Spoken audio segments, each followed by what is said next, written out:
Welcome, grave robbers, to the Gravestone Review. I am Samuel S. Kilgore. I'm Scott Blood. What's up?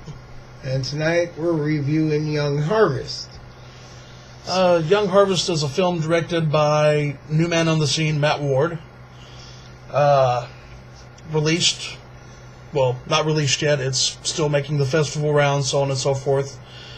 But it was released in 2012. Released.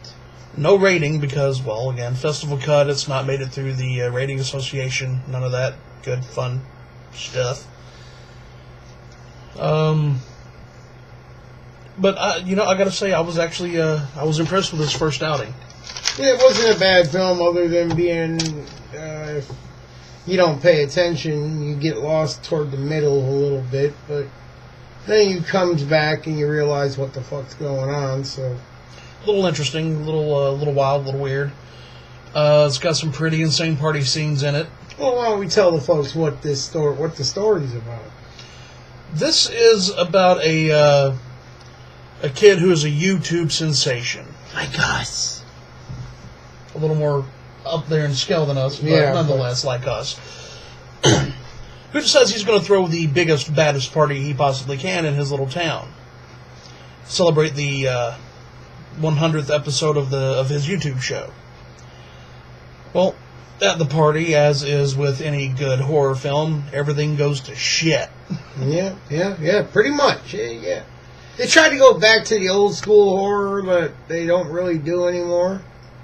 And I like that, actually, because a lot of people aren't doing that anymore. They're trying to do the whole new, let's remake this film. Yeah, hey, remakes and... This book's not had a movie made out of yet. Let's do that.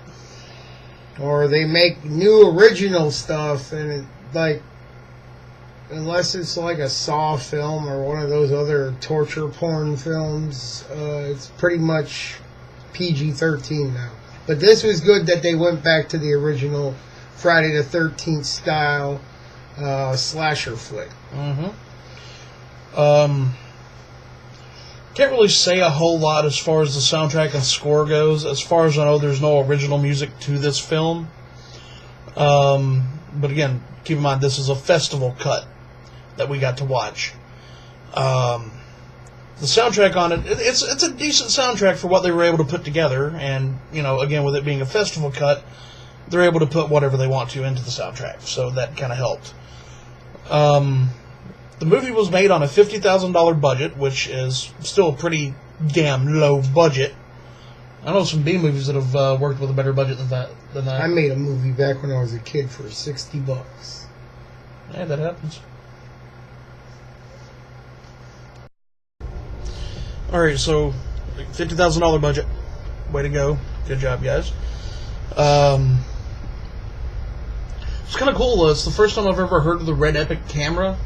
Yes. But that was one that was primarily involved in the actual filming of the movie. I've got a really nice TV, I'll admit it. Got a really nice TV that it's a 1080p, it's, I think, 42 inches. That's what she said. And most films that you can find in 720p and 1080p, they look great on it.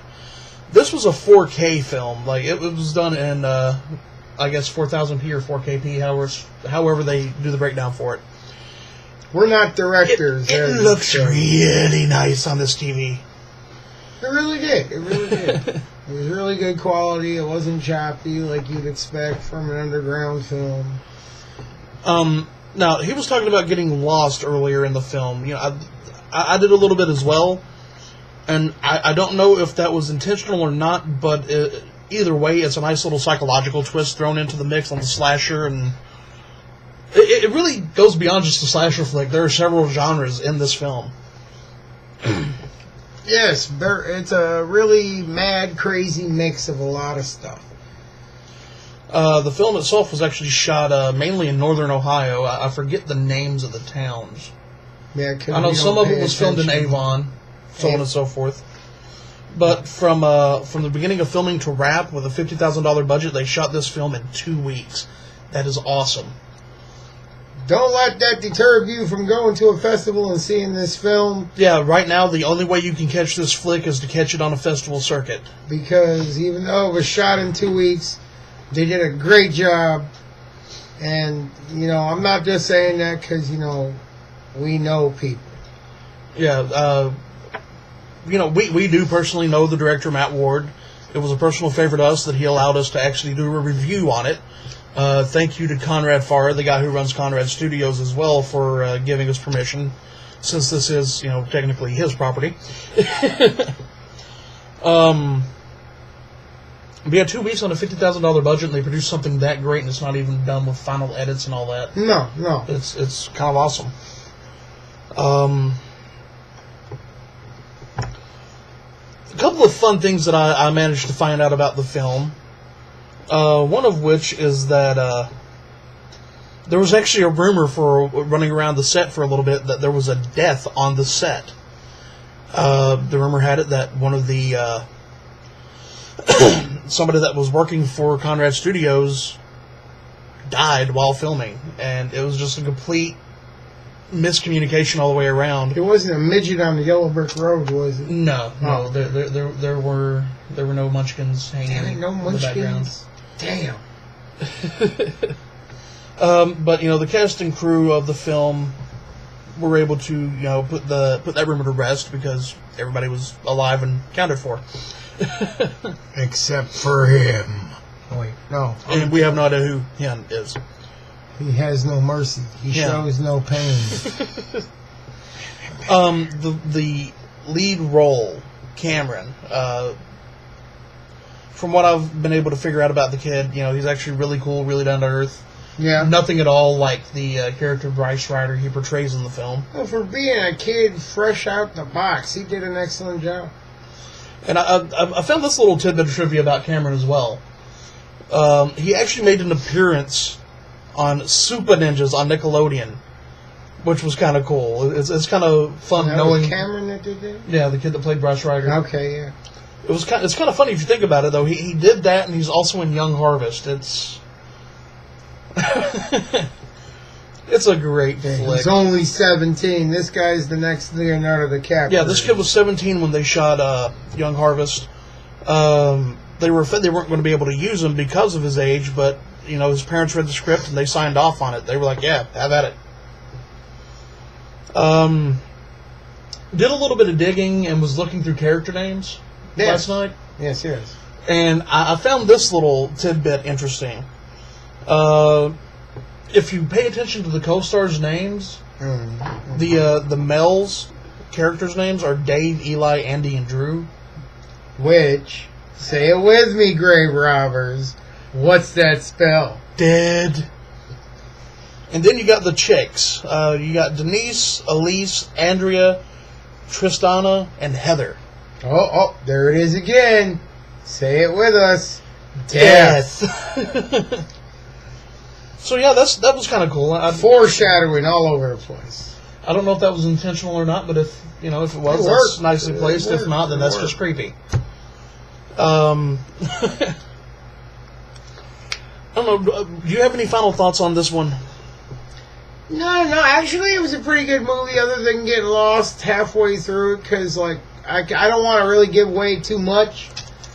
But yeah, there was one scene at the parties, and I'm like, wait, when did this turn into this? And then it goes back to the slasher aspect, and I'm like, what's going on? Wait, I'm so confused. Yeah. And there is one part that was hard for me to stomach. I'm not going to give it away, but if it's hard for me to stomach, it's going to be. And it's hard for him to. Yeah, look at the stomach. Yeah, I got a big stomach. Something's hard for him to stomach. It's pretty bad. All right, so I do have to say this: Young Harvest, the acting was not as on par as I would have liked for a film. No. Well, it was a first piece. Yeah. You can't. Some of it there was a little bit of overacting. Some of it was a little underacted. It wasn't anything you wouldn't see in a trauma film movie, though. It had plenty of blood and gore to it. Plenty. The first official kill of the movie was a triple kill. That's all I'm going to say about that. Yeah. Yeah, triple kill. Yep. It has a pretty original story. There are obviously elements from other genres in the horror industry in it. Like you said, it'll confuse you, but stay with us, people. But the story itself is very original. I really liked it. With a lot of horror movies that deal with there being a party genre, you've only got so much you can really do with it. While on a serious note, before you have to actually break in and actually give it a little bit of comedy, and they did it very well in this. The comedy was placed in it just right, so you've got some relief from time to time, and then you've just got hard-hitting blood and... there weren't really a lot of scares in it. No big sudden, oh my god. No, not really. But then again, it was a first outing. Yeah. I do believe these guys will get, as they go on with their movies, they will experiment more. And well, Conrad Studios, if you find them on Facebook and YouTube, which I will place links down here for you, they've got over 150 shorts up on YouTube, so you've got a little bit of time to waste. It's definitely a good place to check out. I know a lot of you do too, so don't lie. You're watching us. Cameron actually makes an appearance in another one of the videos, one of the shorts called a reprise. Very well done, just very well acted. It was nicely done. Psychological standpoint, it was pretty good. We already had the what the fuck's going on moment. Yeah. There was a little bit of nakedness in it. A little bit. Tiny bit, not a whole lot. Enough to make it nice. It was like if Disney would produce Girls Gone Wild. I'm suddenly reminded of Mormon porn. Anyways. Yeah, something like that. Orgasmo. Anyways, guys, Young Harvest gets a rating this time of 3.5. Not bad. 3.5 gravestones out of a total of 5. Not bad at all for a first outing. Really looking forward to seeing more come out of this. I'm looking forward to Matt's next movie. I would love to see them do a sequel to this film just to explain the first film a little more clearly. That's like asking Human Centipede 3 to describe Human Centipede 2. Which would probably be more of a mindfuck than we want to deal with. Yeah. Sandpaper. All I'm saying. Oh, no. Well, anyways, guys, this is Scott Blood. Samuel S. Kilgore. We're signing off, and remember, if you can scream, you're still alive.